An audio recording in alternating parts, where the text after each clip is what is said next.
right, guys. Welcome to Church Folks Be Talking. The Lunch Note Part 2 edition. All right. In this episode, or this mini series of episodes, we are talking about grief. And on part 1, we just really scratched the surface. We were talking about what grief is, a little bit about who experiences it and why it's necessary to talk about it, Right. and the absence of grief ministries in churches. Why it is needed. Why it's definitely needed because of everything that's happening in today's society. And as you can see in the first episode, my wife had to get a hear. little bit emotional. You know, I think I get a little bit emotional to myself, but it happens. It happens. And we have to face. That's grief. Right. We have to face it. It's emotional. Yeah. So in part 2 now, we're gonna get a little deeper. We're gonna get a little deeper. Talk about some of the myths about grieving, and talk about how does the Bible address it, and also the 5 stages of grief. We're gonna talk about the 5 and some of the grief indicators. As well, how you recognize what does grief manifest itself as once it's in your body, right? And how can you channel those emotional in a very positive way, but not in a negative way? How to cope with grief. To put it that way, to cope. How to cope with grief. You don't want to channel grief. We ain't trying to bring it to us. We're trying to take it away. Right. So let me go ahead and just give a brief recap of the definition of grief. Yes. Want to do that? I love the definition because I want you to go and give the definition again. I think the definition was very profound. Will do. According to the Mayo Clinic, grief is a strong, sometimes overwhelming emotion for people, regardless of whether their sadness stems from the loss of a loved one. And also, according to the American Psychological Association, the APA, grief is the anguish experienced after a significant loss. All right. So it's just not a loss of a loved one, but also after a significant loss of some nature. Right. We're going to talk about that. And we also remember that, it's not one person being impacted by it too. It's the family. Everybody's grieving, and every person in the family grieves differently. Men tend to be more practical by going out, do things around the house. Vice versa, women are very more emotional. Women, but not all of them, but men do cry too. We're gonna get into that. And some women decide to get busy. Right. So there's really, if we can be more politically correct, there's no gender affiliation with grief, because everyone handles it differently. Everybody handles it differently, but most of the time, women tend to express. There's no gender. Okay, all right. It's time to be politically PC. Well, all right. It's Black History Month, so let's talk a little bit about. So as we talk about grief, we left you guys talking about types of grief. We went to the 7 types of grief. Yep. Grief triggers. Right. Secondary loss of grief. Let's talk about the myths. Let's go into. Before we go to the myths, okay, we're talking about the stages. You want to talk about the stages first? One of the things that article that we have read, I kind of highlighted because it's very important for us to understand. Even though there may be stages, the 5 stages of grief, that doesn't mean that you go to each stages systematically, right? Because some grief process can be brief, and some can be longer. Can I talk about what my notes say real quickly about the common causes of grief? Yes, go ahead. Obviously, the death of a loved one is paramount, right? And then suicide is also a cause of grief. Death by self-infliction. Divorce also causes grief among spouses. Loss of a job can create a feeling of grief.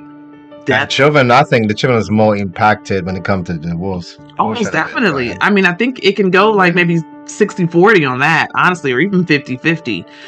Death of a pet was the major one, right? Right. I'm not a pet owner, but when I lost my dog, Miss Paco, my mom said he ran away. What we got? I think she let him go. Miss Paco? Yeah, Miss Paco.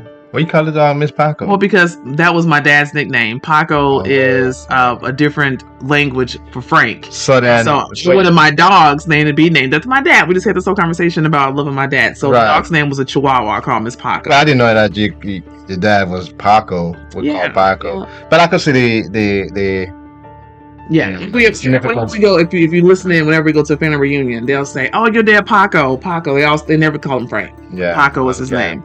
And then, those were it. But based on generational differences, social media, and the severity of grief, it all looks different depending on how it was handled. It's depending on how you handle it. Exactly. And a lot of that plays into it. So go ahead. So, Elizabeth Kubler-Ross talk about Kubler-Ross talk about the 5 stages. She's actually the creator of this whole process. Mhm. This is her theory, the 5 stages of grief. The one is denial. We believe that this can be happening. Denial, yeah. Right. So how often we all go through that moment in our life. Mm-hmm. The second is anger. Why this happened? Who is to be blamed? Right. You always have to find the person responsible for the issue at hand. Well, it's like you're projecting your anger towards that person. Definitely. Or towards someone. The person became the scapegoat of your anger. Right. And then bargaining. Make this not happen, and I will. In other words, Lord, if you just take this away, I promise I'll stop smoking. Right. I promise I won't be drinking. I promise I won't look at that lady again. Right. If you save her, I promise I'll do this and I don't do that. The bargaining process. I've definitely I've found myself in that stage. The other stage is depression. Oh man, this is a big one right here, right? I can't bear this. I am too sad to do anything. Mm-hmm. Now, depression is real. Depression will lead person to commit suicide in those moments. So and that's the extreme version of it. Right. But there's more people that fall to depression than we know, and there are people who are functioning depression people. That's what I don't know how to say it, but there are people who function in their depression. I mean, COVID is a prime example. We all been through with COVID. We went through COVID. The grief that most people go through is that access was denied to them to be, to communicate with each other and be among each other, go to the store. So when that's been taken away and they locked up in their house, definitely depression set in. And what was the result? Right. And that falls into the category of loss of independence. We talked about the different types of why we grieve. Right. Loss of independence. And the last one is acceptance. I love this one because this is when you come to a point in your stage now when you understand that, there's 2 things can happen. You can learn how to deal with it, and deal with it mean that you're ready to be mature, to grow, to learn from it, and to move on with life. As you can allow it to cripple you. So acceptance is, I acknowledge that this has happened and I cannot change. In other words, when you know that you don't have the ability to prevent what is about to happen. Or what has already happened. What already happened, exactly. That's a hard one because people can grieve and go through all those stages and never even get to that one. Sometimes people just, you meet people and they just say, I just can't accept it. I just can't understand how this happened. Right. It just doesn't make sense to me.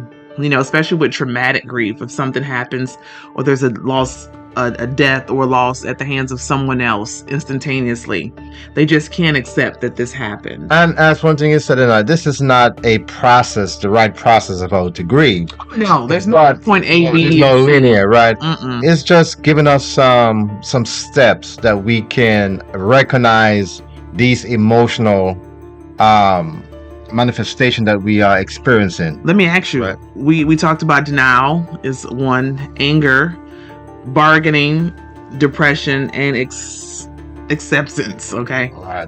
Looking at those stages, and we've been talking about our grieving experiences. Can you identify one of these stages where you found yourself lingering a little bit too long in one of them? One of these, I think I resonate with the last one. Acceptance. Okay. Right? Because one of the things, for example, not having my dad in my life, and that was for someone. Well, if we go into the history, it's amazing. Some people may can relate, but I've come to the point where I said to myself, I can't change the past. Right. It happened, but what can I learn from it? And I said, I accept the past. Meaning that accepting it does not mean that it was okay Right. that it happens to me. That's the big one That's the big one. to put out there. Right. You accept it, but it doesn't mean that it was okay. You're good right. with it. I accept it. I realize that I do not have the power to go back in the past and change that. Right. And if you did, would you? A lot of people think if I just had the ability to do it over. Well, I'll tell you one thing.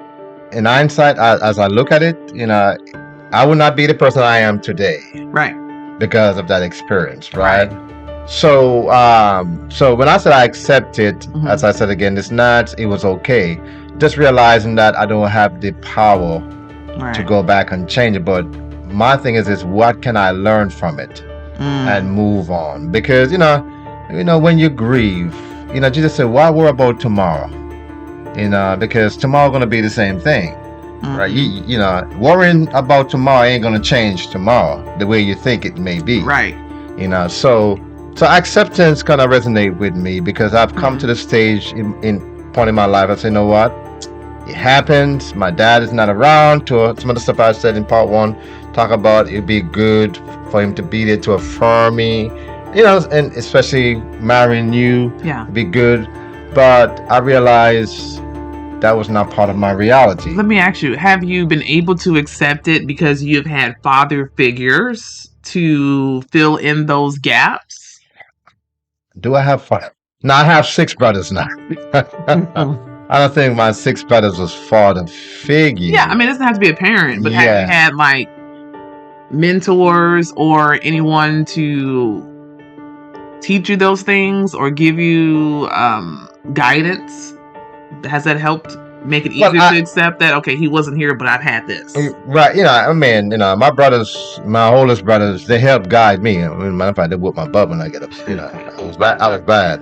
But they gave me guidance. But, there's nothing more special than having your father affirming you.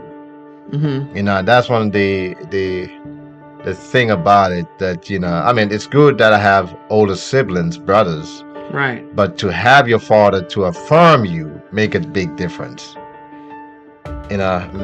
Make it a big difference. I'll give a prime example. So when I was in the ministry, right, I needed a seasoned pastor to mentor me. And I remember this pastor told me, "Oh, I got ministers. They came in." I said, I had to tell him. He brought me lunch. I said, "No, they cannot give me what I'm looking for." Not to say other ministers. Yeah, the ministers, okay. Right? But in the sense of, I would love for you to mentor me in a way because you affirming me, speak volume, right? So yes, I have my siblings, my brother. They discipline me, they correct me. But having your fathers there, right? I'm telling you, it's a big difference. Yeah, and the reason why I asked that is because we were talking about the types of grief, and one of the things of absent grief is you can grieve and you can go through those processes and those steps, but then after a while you're like, okay, I've accepted it and I've moved forward because I've moved on with something different. So I just wanted to know if maybe that, like, if there's a divorce and you're grieving the loss of your father, but then your mom gets remarried and then you have an even better stepdad. The best thing I could think of is when I was watching the Shaquille O'Neal documentary on Hulu or HBO Max. He was grieving the loss of his father, but then his stepdad came in and he credits everything to his stepdad. Awesome. Made him who he is today. And so he accepted, okay, my real dad isn't there, but look who I got instead. Right. Let's see, and that's it. Now we're gonna get to there. Finding support, right? When you have a community that really can step in and do that for you. And that's the key. That's the key of overcoming your grief. Right. So let's go to the indicators, because these indicators are not something for us to overlook or to undermine, because shock and disbelief. Grief indicate the common signs and symptoms of grief. Right. The common signs. So these are ways to recognize if you are grieving and you don't know it, these are going to show up. This is going to give you your your checkbox. You're going to check yes if these things are present in your time of loss. Go ahead, babe. Yeah, because the shock and the disbelief can That's the bring first you. one. That's the first one. Can bring you to a place of numbness, Mhm. right? To the point that you don't even to talk about it. Because you just can't believe this person has removed from your life. Yeah. And that can be very, very devastating. That you don't want you're even reluctant Right. to talk about it with someone. Yeah, I was gonna say just some of the ways that you know that you're in this stage is if you still have the urge to call someone and they're not there, or if you wait on them to show up and they're not there. I've had that many a times. Even when I anticipated my mom leaving, I would call her phone and I recorded her voicemail. If this is my my nephews, my nieces, if anybody knows that's how that goes, her long voicemail. And I kept that because I knew at one point when I wanted to call, she wasn't going to answer. So just in shock and disbelief. Right. And it means that, you're in that shock and disbelief, you don't have that moment to notify somebody. Because no, you're grappling with the reality. Or you don't notify people because you don't believe it's real. That's my point. Oh. That's my point. Right. I remember when mom passed, me and my brother, we didn't put anything on Facebook for a while because we were just like, just wait a minute. Just wait, But remember, put it on Facebook, right? It's official, right? But remember, I told you this though, that I think when you were going through the situation with your mom, and I asked her a question and said, remember I asked you this, are you ready to face that? What did I say? You said no. Of course. And that's normal. Right. And that's a normal reaction. But, I just want to let my wife understand, go back to the anticipatory and grief portion, right? Because if you see the sign and you know the condition is not getting better, and even though we're kind of still in denial of that reality, then we can put ourselves in more a place of depression that we do not. I think agree with that. The biggest thing with anticipatory grief is, and anybody who has an ailing parent or an ailing spouse or someone who is declining, it's happening. But it's it's going to happen, but the hardest thing is when it happens. And people still kind of disenfranchise that, well, what's going to happen. You knew she was sick anyway. Right. But that doesn't. It's how they say it. It's how they say it, right? Yeah, it's how they say it. It doesn't minimize the fact that it just happened, right? Right. So that could be hard, which leads to sadness. Right. And another symptom. This is where it can become when you're being isolated, right?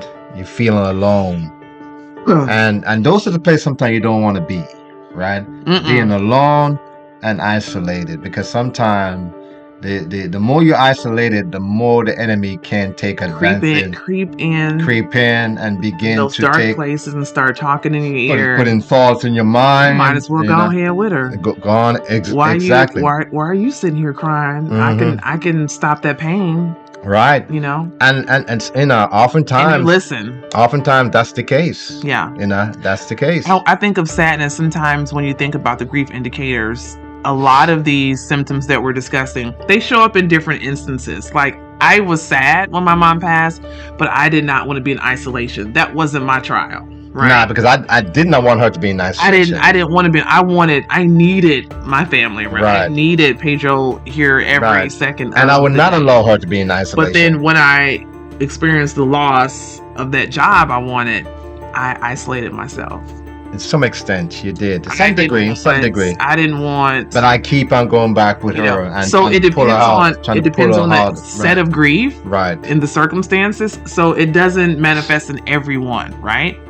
And then what's our next one? Guilt. Guilt is one of those deadly.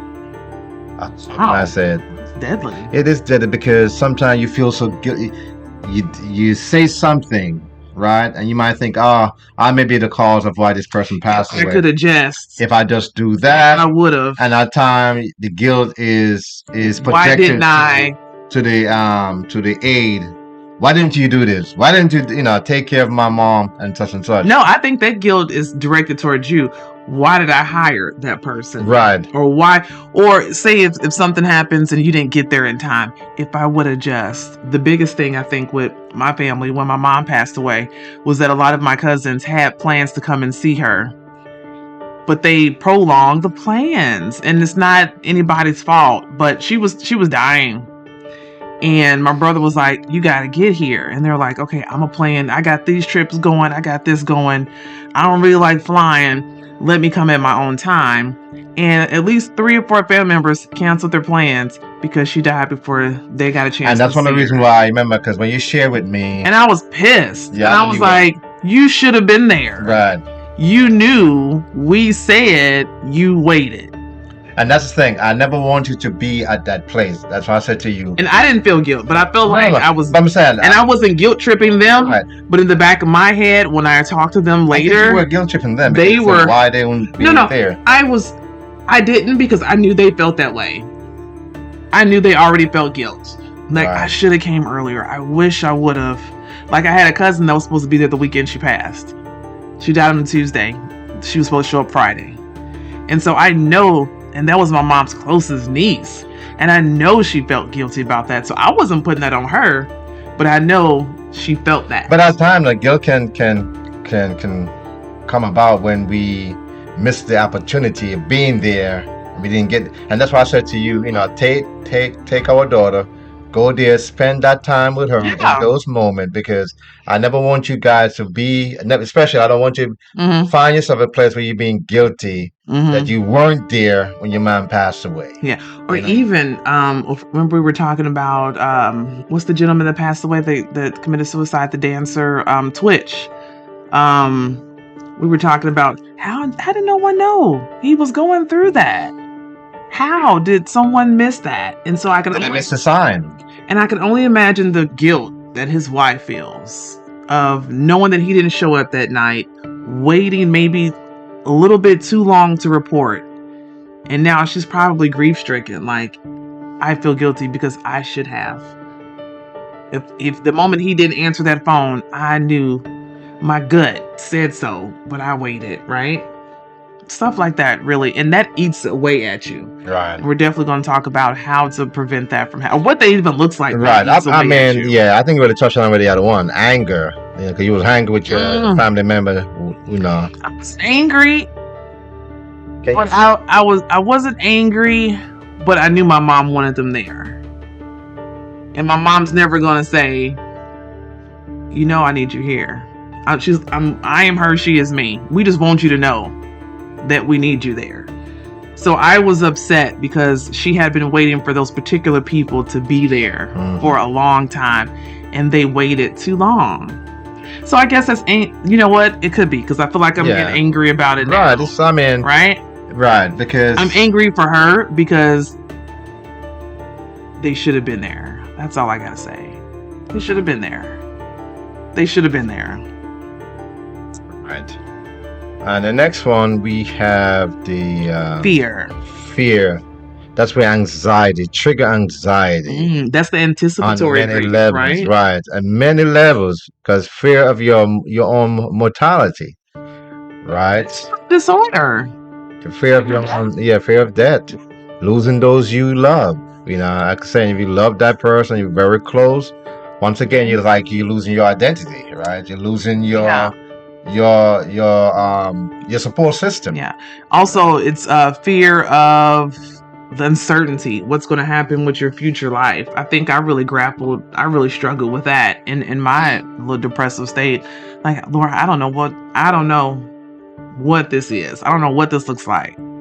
We deserve, again, me being upset and entitled, we deserve better than this. And especially, we live in like this. And especially when you depend on the person's a lot. And when that security blanket, so to speak, has been taken away from you, what do you do? How do I cope? Life insurance. Do I go on living life? And that's where the anxiety set in. When anxiety set in now, you don't have those infrastructure set up where you can, receive the help that you need, or do it on your own. Then, you begin to developed anxiety. Yeah. And physical pain, right? That's when the emotional set in, and it manifests physically. The symptoms can include nausea, fatigue, lower immunity, weight loss or gain in some. I mean, you can't sleep, you can't heat, and sometimes people heat themselves. That was mine. That was yours. I definitely had insomnia. Remember, I couldn't sleep until I actually had to talk to a doctor about it. Yeah, that's to true. prescribe me something. Yeah. I mean, because I didn't want to lay down because in my head it was no good, no bueno, right? But here's some things. 39% of people experience physical pain when it comes to grief, and that looks like 32% of people have a change in appetite. Pedro said either you're gonna not eat or you're gonna just eat. Emotional eating is a big one. 25% of people experience headaches, migraines, because grief is just so prevalent. It impacts their whole body. 20% experience just aches and pains. And some people just drink just to numb the pain. That's another one. 12% witness or experience heart palpitations just at the thought of the experience. They really become feel like heart attack is coming on. And then 5% creates a new diagnosis, cancer, increased blood pressure. All these things show up as a result of grief, and it turns into something that the body really can't cope with. And a lot of that is because you aren't expressing your pain verbally or crying it out, and it's just excreting, the sadness. Right. But the more you internalize it, it makes it worse, right? And so it manifests itself in those physical ways, and it can also manifest it in mental ways too. Mentally, really traumatic experiences create mental illnesses that create schizophrenia, bipolar diseases, depression, different things like that. A lot of people we see out in New York, one of the major things of why we give blame or why we tag the homeless as mental illness is because of grief, of something has happened and they've witnessed or they have some type of mental illness and don't know how to process how to handle it, and sometimes it brings them to that place. And you said something very important. So that's why we have to be very careful that we're not too quick to judge people, because we never know what caused those person to be in those positions that they are in. Definitely. And we're going to talk about how providing a place where we can have healing and why that is important. Because if those infrastructures are not being set up, then we can see people be in those positions. Right. They're drinking their life away. They're homeless. They don't know how to cope with the reality. So, did we talk about grief triggers, or did we talk about? Well, we did talk about that a little bit. Okay. Yeah, we did talk about the trigger. We talked about grief. Yeah, perfume. Sometimes having certain cologne. People can wear certain cologne, and that may trigger somebody who used to wear that same perfume. Man, the more I read this, I realize I am still grieving.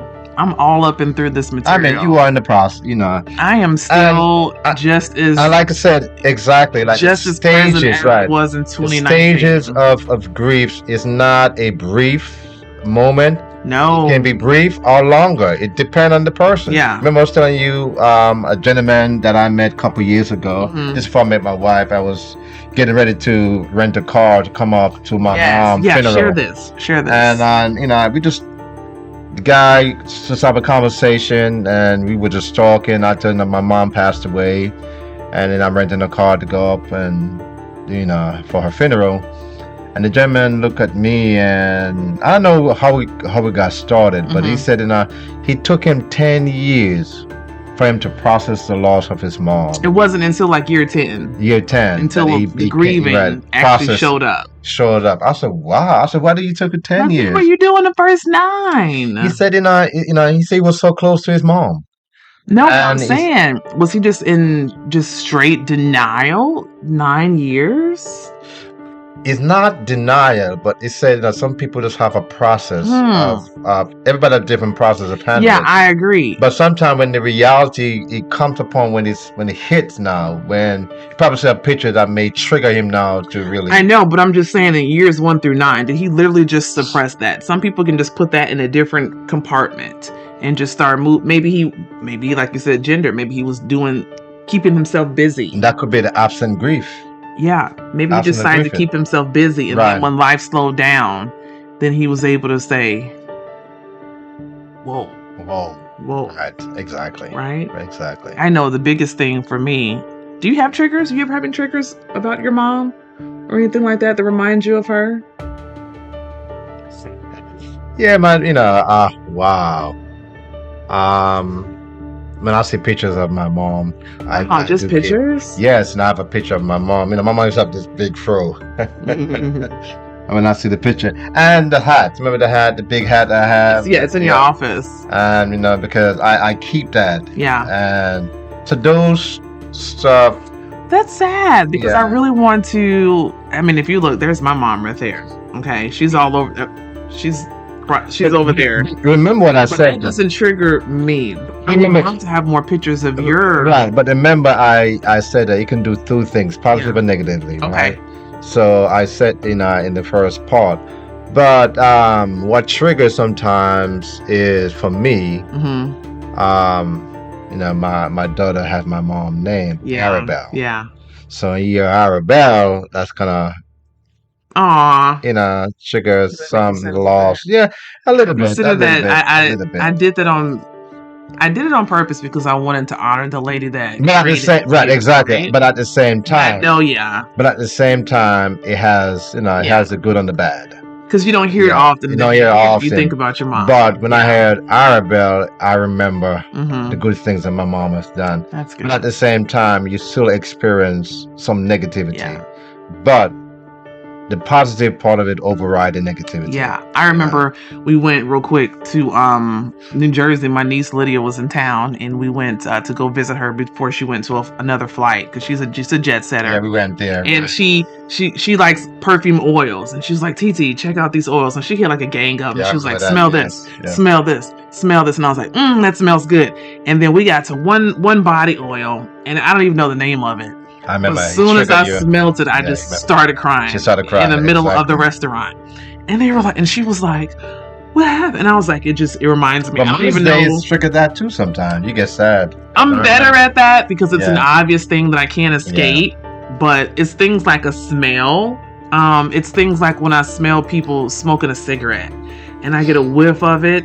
That kills me every time. That breaks my heart every time. And I feel two ways. I feel angry. I'm like, get that damn cigarette down. It's going to kill you. Right. Because my mom passed a COPD. And then I feel like you do the two-edged sword. Then I'm just like, oh, that reminds me of home. Right? Mm-hmm. The yellow walls and the cigarette smell, I know. So it's weird. It's weird. But I'm still grieving. And one of the statistics is it ranges. It can go up to, most people grieve at least 5 years for the loss of someone. Right. It takes 5 years to really get to that where you are the acceptance stage of it. But then like that gentleman, he didn't start grieving until year 10. Year 10. That's so, And that's why we're going to talk about the myth. Let's go. There's 5 myths. I mean, there's more, but we're going to skip 5. Some of the major myths and facts about grief. About it. It said the first myth is that the pain will go away faster if we ignore it. That's not true, you all. Because if we say that to someone, I think that's what that gentleman thought. Right. If I ignored the fact that my mom passed away, make through it. I can make sure it right. And then it caught up with them years. Caught up with you, right? It's like, put it this way. The analogy I would like to use, I don't know if it's a good analogy. It's like the anger is in you, but the more if you don't address it, it builds up, and eventually it only take one thing for you to explode. And when they explode, you displaced anger. And you wailing on somebody and all they said was excuse me, or they didn't say excuse me. It reminds me of that guy who stabbed that guy because he didn't say thank you when he didn't open the door for him. Right. But the point is though, right. But the point is that the more you ignore it, it Yeah. more is gonna emotionally, You'll find it in your body. yeah, Heart it palpitations, psychologically affect heart you. attacks. Your heating, and they said, Okay. it's a time heals. No, that's not true. Don't. But we don't want to deny That's a the nice way of reality, thinking about right? it. Myth two is Myth number two. number two is that it is important to be strong in the face of loss. How often do you hear people say, you gotta be a man, you gotta face it, Man up. man up. Feeling sad is nothing inhuman about it. God created us as human beings, as emotional beings. If I may, to quote a Bible verse, Jesus wept. Right. But That's what I got for you. well, that's true. And the other thing about it too, I'm glad you even emphasized that, because for as men, it's real man don't cry. Yeah. So we bottle up all our that. emotion, right? And then because we can't deal with it now because we don't cry to let it go, because crying is cathartic. Yeah, cathartic. So it helps us to let it go, let the pain out, let the frustration, the anger go. Exit from somewhere. Right, gotta exit somewhere. So crying doesn't mean you are weak. No, it doesn't. Yeah. Right, because God made us to be emotional human beings.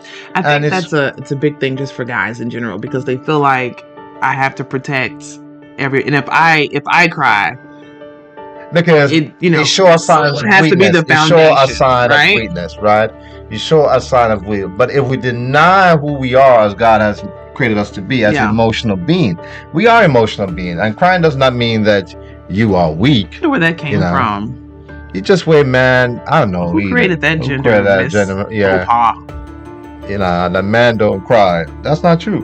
When we were going through again for my mom's, just her series of times of passing, and my brother, who was actually there, my God, he was so strong. He was rock solid, just a strong foundation. And I thought, if he can get through this, I can get through this. And I hadn't heard him really whimper about it or really cry until we got to the funeral, and he still didn't cry. I don't even remember. I'm sure he shed a tear, but I can't remember. Do you remember if my brother cried for our? I know, I've never seen him crying. I don't remember, but I've heard him at the loss of my Uncle Joe. He was sad about the secondhand grief, right? He was sad about that. But I was just like, and I at some point I probably have heard him cry, and I'm sure he cried at Mom's funeral, but not like, because I did all that. Right. But it's at some point where guys, I feel like, have to say, I am hurting and I am sad. Maybe I'm gonna cry off site, because I know he did. But it's just like, let me, because if you grieve, I feel like if guys actually do cry, boy, once you let it out, I feel like it's so much better. It's just, boy, you're gonna be crying a lot because you hold it in so much. And then once you have that safe space, I think that's really what it's about, right? You just, I did cry over it. When my mom passed away. I knew it was no tears came. That, nothing wrong with that, but I'm saying, tears came to my eyes. I've seen you. I still haven't seen you cry, but I was not, unfortunately, here at the moment that I did know that you admitted to me that you cried last year. Yes, I did. And I had guilt about that, because I wanted to be there with you, because I knew how much. I knew how hard that was for you to take that. Oh man, it was. Like I said, in 2022 was a rough time. We got beat up from left to right. But I tell you, that moment, I was in the bathroom, and the experience came back to me, and I slammed my hand, because my daughters, one of them was in the living room, right? Yeah, it's in the room. Oh, they were in their bedroom? Yeah, they was in the bedroom. But it's interesting, because you see, that's one thing I love about the Bible. Because you remember when God told Moses, I knew you were going to say that, yeah. He got frustrated. And it's a be strong, the Lord will be with you.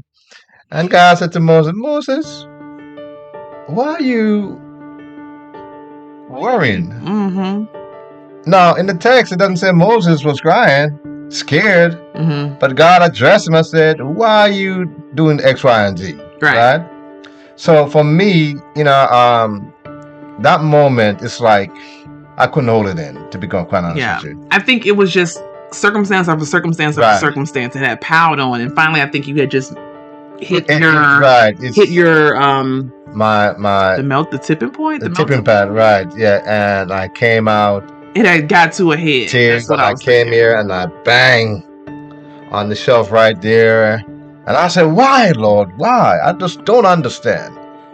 But that moment is for me just to let it go, let it out. Yeah. And I know you would like to be there to see me. Oh, it just hurt my heart. And I think when we talked about that once before, and I felt that so much for you that it triggered me. And that's the key, and that's the key. Yeah. Everybody moment when they have to release, it depends on the time and the place, because it does not mean that I don't share show emotions. It just means that there's a time and place where it's you have to express it. I think for us too, when we were going through just everything we went through last year, I was frustrated with you because you weren't showing the same emotions as I was showing. Exactly, right. I was like, why aren't you mad? Why aren't you angry? Why aren't you crying? Why don't you want to just do this? And you were just so calm. Thank God, because if we both were a hot mess, only Lord knows. But it's the way we process anger, right, grief, and that's the key. When we're going through the different stages of grievance, grief, excuse me, it just show that people process it differently. Right. And that's why I said initially in the first part is that, why are you not crying? Don't you care about the person? And sometimes you can trigger unnecessary then that creates anger. That creates anger. Right. And you and the person become sort of unnecessary fight. Yeah. That could have been avoided. Now I'm mad at you. Right. And you don't even know why we ain't talking. Exactly. All right. And next. What's the next one? So the third one is that if you don't cry, you aren't sorry about the loss. All right. That we just talk about that. Okay. Right. And then the fourth one. And the fourth one, grief should last about a year. That's a myth. All these are myths. Right? All these here. And we talked about that. Right. There's no right time or wrong time where you process or where you go through your grievance. Well, let's and the last one. That was it. That's the last one. Did I say 5? Nope. Well, you did, but it's really 4. There's 4. Right. Yeah. There's 4. So let's talk about, because I don't know where the time has went. Finding support. If you find yourself, if you're checking off these boxes, it's important to find support. A way to deal with it is what I've found online was through the 3 C's. And that's choose, connect, and communicate.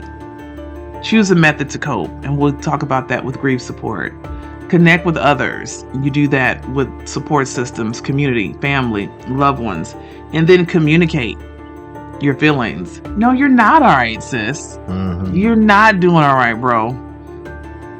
Don't be afraid to share, because everyone's dealing. Every other person that you meet, they're grieving for something. So why not everyone just state your truth and let's all heal together? The Bible said this, David said this here, and I love it. In Psalm 51 verse 5, it said, you desire truth in the hidden parts, and the hidden part you will make me know wisdom. So, if we're not honest with our feeling, with our emotion that is happening in us, how can we grow from what God wants us to learn from and mature us? But if we keep on denying it and say it's not there, it's not real, then you can never grow, right? Yeah. And to provide the infrastructures where you can heal is very important, because now as we get into church hurts, you're going to find some of the traumas that people go through, which creates grief, right? Grief, exactly. How do you heal? And we're going to talk about why is the church important to bring about healing, even though you may be hurt in the same place of worship. The same place of worship is where healing take place, because God created that to be the case. I agree. But if you've been hurt in one place, don't go back looking for healing in the same place. No. It's just me. But it may not be in the same place. But what I'm simply saying, right, talk about the Christian community. Yes, in the community. Yeah. Right. I'm not saying you go to the same. I just want to Christian community, right? You don't mean that you go back to the same place and Right. get Don't give healed. them all your. Unless you remove the perpetrator who hurt you. By the way, that's another thing. But anyway, That series out. but in a faith-based group is one. Let's go over this quickly, Right. if I can do that. And Yeah. I want you to dive into what the Scriptures. Bible says. Yeah. Because we're running Faith-based short on groups, time. right? Faith-based group is one. So that's the place you go. What religious to find support. your affiliation is, you could use that as a way of bringing healing. Support groups.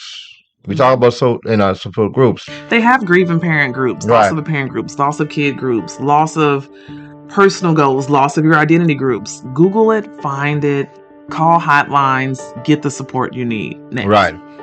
And we talk about seeing a therapist, our counselor. Black folks, black people, people of color, browns, get therapy. Don't let people. A biggest myth is black people don't need therapy. Guess what? Black people, the main people, need therapy because we went through everything.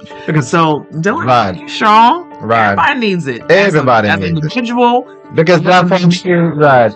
Black folks seek therapists, who people are crazy. And please, we don't want to talk about spending the time in business, right? We ain't trying to tell everybody about something, and that's why we have continue on.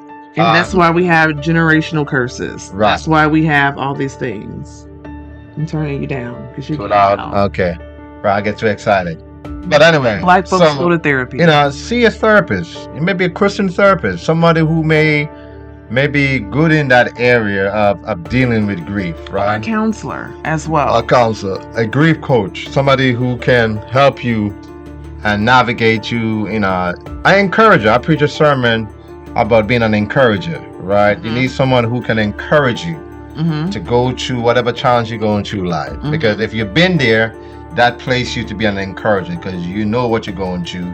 You've been there, you know what the person's going through, so you can be empathetic. It's so important, as we talked about in one of our episodes about suffering with a purpose. Okay, I feel that, and I don't even know. I guess I'm saying it now. One of the things that I feel as part of my ministry is to share my grief. Right, is to share my pain, is to share what I've went through in my darkest times to help others get through it, or even to be more empathetic. So I'm not shrugging or misplacing your grief and your hurt, because I know, right? I can write a book about the stuff I've been through, but I've walked a mile in your shoes, sis, right? I know. And so I know I can help, but the only thing is I need to know how I can help, right? Find is community. Get the community. Find a trustworthy community. A trustworthy community. Don't be telling your stuff to everybody and everybody telling your stuff to everybody else. And that's the key, to be honest with you. That's the key. And you want to find the community, but find somebody who who's gonna protect what you share with them. Because it is, once again, I like what Henry Blackwood said, when God gave you insight in somebody's situation, this is not the time you gossip. This is time you begin to intercede on behalf of the person. So when anybody come into the community and share that, the community should be a place of safety, where the person can be protected. And if you can't find community, just find your person. Right? Find a confidant. Find someone that you can just lay everything out on the table. Exactly. It was unjudgmental, unbiased, and hold your secrets and can help. So let's talk about what does the Bible say? What does the Bible say about the stages of grief? Right? What does the Bible say? There's stages of hope. Regrouping mean waiting, right? What happened? Waiting mean where? trusting. Go down. Where you at? Right there. Hope. Stages of hope. Yeah. Oh, well, you got to come back. You got to go back up. I know you're trying to move through it, but the biblical approach to grieving and growing identifies 8 scriptural stages. We talked about Elizabeth Kubler-Ross's 5 stages of grief. Right. So now the biblical version or the biblical approach has 8 stages of scriptural stages. Right, I forgot to mention that. So you got to give that. So, we'll go to the stages of hope first. Well, there's 2 stages. Stages of hurt first, and then hope. stages of hope. Right. So the stages of hope mean waiting, trusting with faith, meaning that God will come to you, and God will send somebody who will assist you. That's regrouping, bringing everything, just getting yourself back together. And then deadened. Deadening. Yeah, I mean, Mhm. wailing, groaning with horror. I mean, you're crying. Crying out, child. You're crying out. And he said, Lord, because even David, when David was faced with situation, he said, Lord, have you hear my cry? Yeah. How you not answering my cry, right? Just some But people God in the is Bible hearing. tear their clothes off because Right. they're in deep wailing. Groaning, wailing, despairing, I mean, doubting, weaving, perceiving with grace, right? And then number 4, digging cisterns, worshiping, engaging with love. Find a place where you know that is gonna rehabilitate you or strengthen you in your faith. So let's talk about now the Bible verses about grief. Yeah, right? let's get into this. About grief.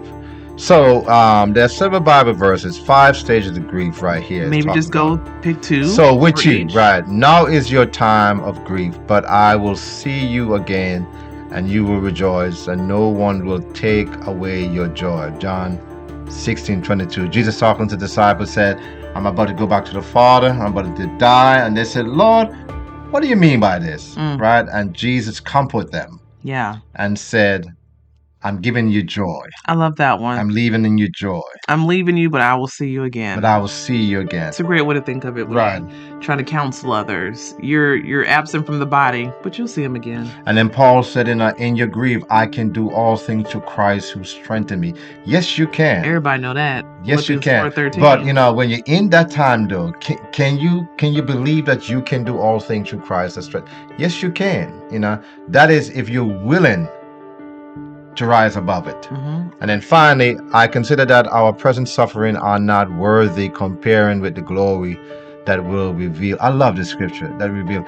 Paul said this present suffering that we go through cannot compare to what God has in store for us. Say it again. This present suffering that we go through cannot compare to what God has in store for us. In other words, there is a bigger picture. Don't let this situation you're going through block you from seeing what God has in store. There is light at the end of the tunnel. There's light at the end of the tunnel.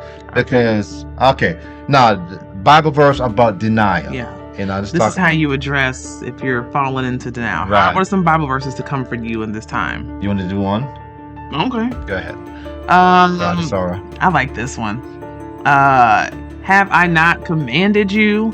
Be strong and courageous. Do not be afraid. Do not be discouraged. For the Lord your God will be with you wherever you go. Joshua 1:9. Right. Why is that? Why do you love that one? Because I'm always it just sounds like it just is uplifting. It feels inspiring to me, right?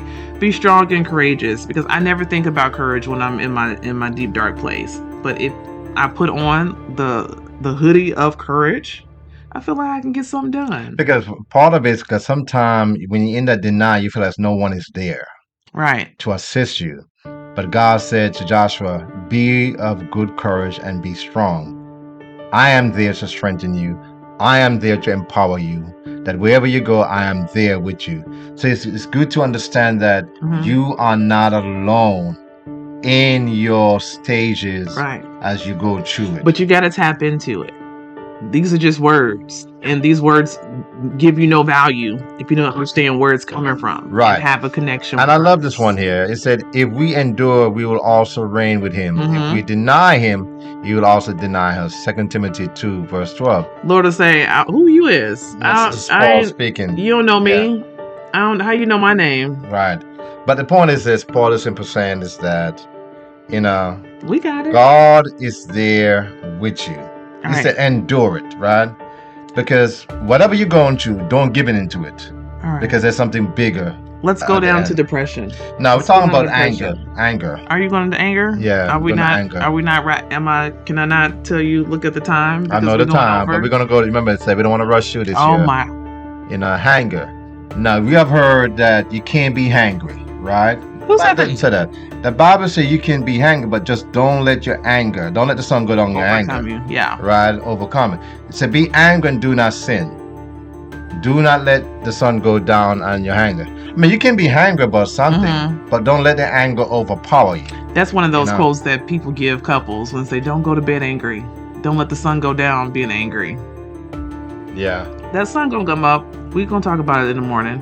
And it said in Proverbs Right. 14:29 said, whoever is patient has great understanding, but one who's quick tempter display folly. We talk about in Bible study self-control, having a sound judgment, Mhm. right? You don't jump quick to respond Before you think before about you it. think about it. Yeah. So if you're patient, it gives you understanding in the process.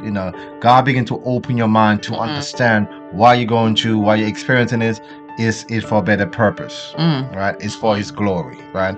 And then we come to the bargaining state. What does the Bible say about that? Remember bargaining when we're talking about the different types of grief. That's the example of, Lord, if you just do this, I'll stop this. Right. Lord, if you just spare their life, I'll be sure to start coming to church. If you just save them, I'll give up this and that. Right. Now, this articles came from Alicia Milano, who wrote this article, and I find it very, very, helpful. Now we come to the bargain stage. One of the scripture I want to use is that be anxious. Therefore, do not be foolish, but understand what the will of the Lord is. Don't get out of it. God, what is your purpose? What is your will? I know it doesn't look good. Yeah. But there's one thing I was saying with my wife when we were going through last year, and I kind of reiterated, and for myself as well, I said, what are we hearing? Are we hearing God's voice in the midst of it? Yeah. What is God is trying to say? What are we? It's more about it's a learning season, right? And so don't be foolish to shoo it away, right? And to get rid of it because you're not learning something. Right. You're not learning what you're supposed to learn. And that's the thing about it. If I may share this here, it's ironic that my wife said that, because this morning I was thinking about, Western Christianity in America. Mm-hmm. We got a little pinch of suffering, and my God, we just get out of shape. Mm-hmm. Just like a pinch, right? We don't know how to deal with it. So you don't want to rush it. What is God is saying in the midst of it? And you don't want to prolong it either, right? You want to prolong it when you refuse to hear the voice of God and refuse to surrender to the will of God. I said that on Sunday when we were introducing church lessons learned. If you don't get the lesson, you can still gonna stay in it until you figure it out. Right? Lesson learned. And then we come to depression. Here we go. This is the critical one. I want to turn to a scripture that I preach on, and I want to use it because I want to use the scripture here just for this one. Okay. Because depression can really cripple someone and lead that person into isolation as well. You remember, I remember I was speaking to this young lady, and she has anxiety disorder. Yeah. And she said this to me, I will never forget it. She said, I'm alive, but I'm not living. I'm alive, but I'm not living. Ain't that something? Mm-hmm. I've heard that before. I'm alive, but I'm not living. But you come to the depression. Depression can place you at a place in your life where you cannot hear anyone.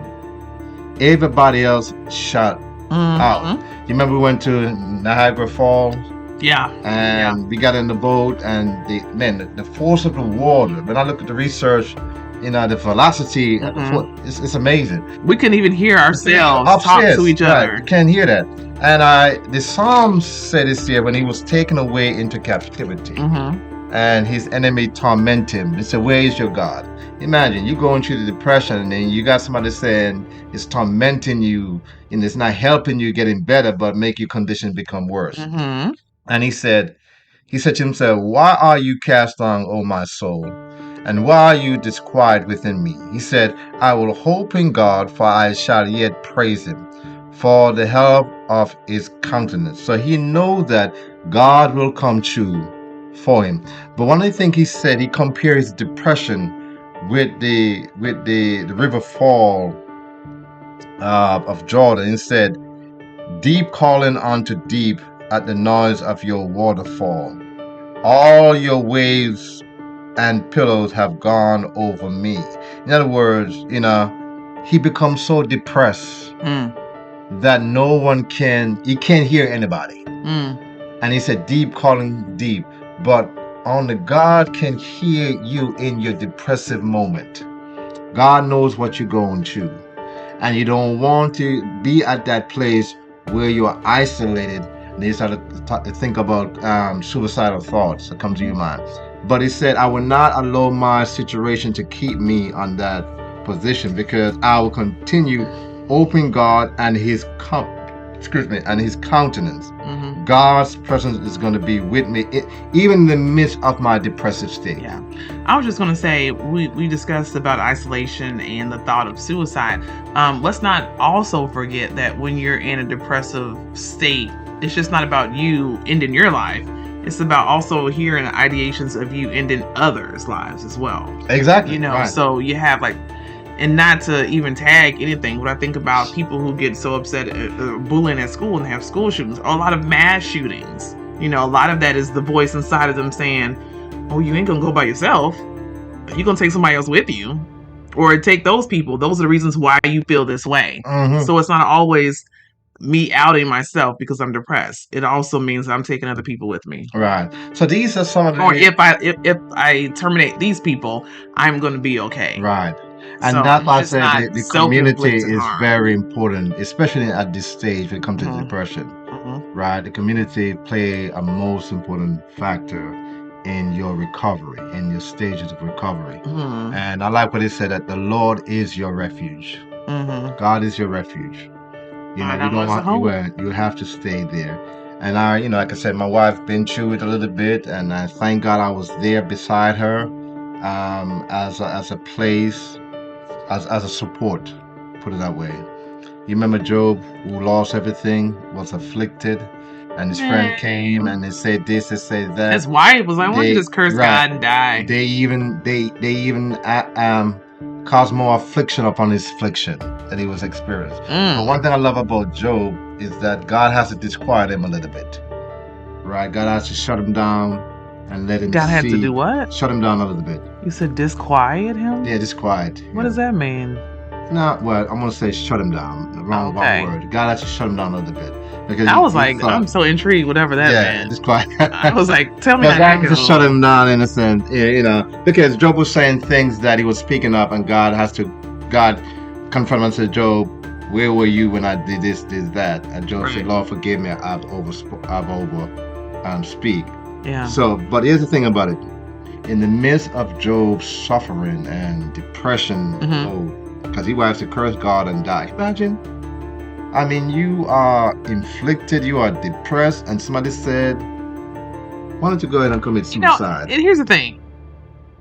Oh, damn, I didn't think about it that way. So he was to curse God and die. Well, think about it. Yeah, I don't think she meant go off yourself, Job. But what I'm thinking is, said curse God and die. I know, but I was gonna kind of justify Miss Job and say Miss Job. they don't give her name. Miss Job, Mrs. Job. I'm thinking to myself, she probably just witnessed more than she can handle, right? And she was like, no one ever talks about Miss Job, because those are Miss Job's kids too that died. But here's the thing, though. Those are Miss Job's information. But the key lesson of that, right? I know it was to see how much of a good servant Job could be. But I'm just saying, his helpmate experienced this, but not the same thing. You know what? She received secondary loss. You see, and that's why it's important to, you have the right person beside you, because when things is going good. But you don't think that even if that could happen to anybody, you don't think that Miss Job was just like, damn, this keeps happening. But that was the time. What's happening? As I'm saying, that's the time for her to comfort her husband. But no one thought Miss Job wasn't sad about what happened. Miss Job wasn't sad that she lost her oxen and her children. But the goal is this. Yes, she gave birth to those kids. Regardless, she gave birth to it. But the point is that should be of hope. That's got to be a sermon somewhere. Job is that let's talk about Miss Job. The point is that never take your eyes off God, because when we do that, we try to talk crazy. I think in essence, the bigger picture, she was the antagonist of the story. Right. I get that. Right. I get that. And the more so, but I'm just like, but when we we unpack why she was the antagonist? That's the point. The point is that she was. When you take your eyes, was hurt. When you take your eyes off God, we begin to say things. Okay. Yeah. To say, Yeah. right? He was still laser focused. And see, look, but the point is that, And yes, she it's was, not just so him hurt, now she was everybody was like, hurting. yeah.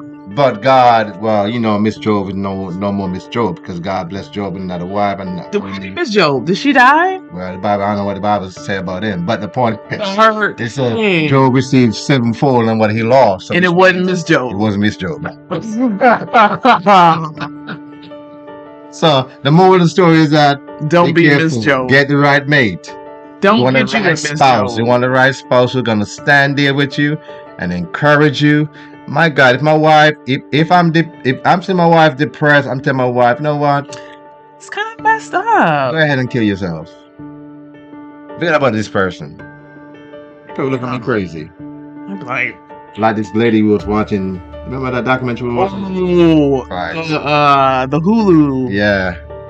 Swan. Deep water. Deep in. Right. That's it. Telling people, say, oh, if you don't want to deal with your own reality, just commit suicide. Just kill yourself. What are you here for? What are you here for? Life's so bad. Why are you living? Go kill yourself. She was tough, and they were like, and everyone was like, "You're right." And people killing themselves. And they were like, people killing themselves. But the point of the moral of the story is that, listen to people. Don't be a Miss Job. Don't be a Miss Job. When you go into a situation, look to God and have the right person who's gonna be there, support you all the way. I thank God for my wife. I thank God that my wife didn't marry me for my body, for my good looks. I mean, I did. But the point is. But there's so much more to you. There's so much more to everybody. You need that person. Well, I'm worried about everybody. So thank you. So thank you for watching. Yeah. Acceptance. Oh. Even though I walk through the valley of the shadow of death, I will fear no evil. For you are with me. Your rod and staff, they comfort me. Y'all know it. Say it with me. Psalms 23:4. Yea, though I walk through the valley of shadow of death, thou art with me. That's the key. God's another one. Is with you. The Lord is a refuge for the oppressed, a stronghold in times of trouble. Or as the southern black folks say, he's a very present help in the time of trouble. That's right. Say it with me. Psalm 9:9. And that's the key. God is with you. Don't ever think when you go through these experiences that no one is not there. Never find yourself in a state of denial that nobody care about me. God is there. Even if nobody does care, God does. God's care, right? Because they probably don't. And as Psalm said, But this is one deep calling on deep. That's who you're supposed to be paying attention to. That's right. Because everybody gonna let you down at some point. I pray they don't. But everybody falls victim. But remember, I only can't. But remember this here. Who doesn't? But right, that God. Cat up there. But remember, human being can only do as much. I can only do as much for my wife. The rest has to be God. When I reach my limitation, when I know there's certain things that I cannot do anymore with my wife, I leave her in the hands of God and begin to pray. That's it. That's all we can do. But remember. So that's the panacea. A what? The panacea. The panacea? The resolve, the medicine. The medicine. That cat up there. The Lord is. Jesus. But listen, a lot of people in our church are going to grief because there have been a lot of loss, and it's okay to cry. In their families. And it's not in our church. Right. In the community. Everybody that. And it's okay. And whoever is watching this year as well. It's okay to cry. Guys, it's okay to cry. And crying does not make you that you are weak. Crying does is that you demonstrate to your son that you're showing biblical emotion, real emotion. Yeah. That what God has given us as man. There was a gentleman when I went to Albany. I was talking to him, and he was saying that he was taught when he was a young man not to cry, man up, be strong. And he says as a result of that, he just started going to therapy to learn how to cope with his emotions because he didn't know what to do with them when he became angry. He didn't know how to have a proper outlet for that. And now he finds himself with a young son, and he's teaching him what his therapist is teaching him on how to have proper outlets and how to cope and how to do things like that. So whether you're a man, you're a woman, whatever you identify as, the point is to learn how to cope, right? Learn how to cope. Focus on those 3 C's. Choose a method to cope. Connect with others, find a community, find a friend, find a faith group, find a church, and then communicate your feelings. Let people know that you're not okay. It's okay to be. And be honest It with is your okay feelings. to not be okay. Yeah, it's like I'm All upset. right? I'm mad. But learn the proper words to Right. communicate that to Communicate that. others.